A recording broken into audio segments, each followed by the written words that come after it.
Hello guys, welcome back to my YouTube platform. My name is Pesh and today we are just going to create this lovely hair. 1 year ago I made the same kind of hair, but the hair was a little bit longer and they were small braids. So this video, if you want to check it out, I will put a link onto the description box. But today we are going to do the same kind of hair but shorter. These ones are only 20-inch long.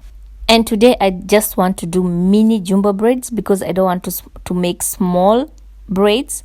I just want to make them big, few hours, and I'm totally done with doing my braids. So sit back, relax, and watch me braid my hair. So let's begin.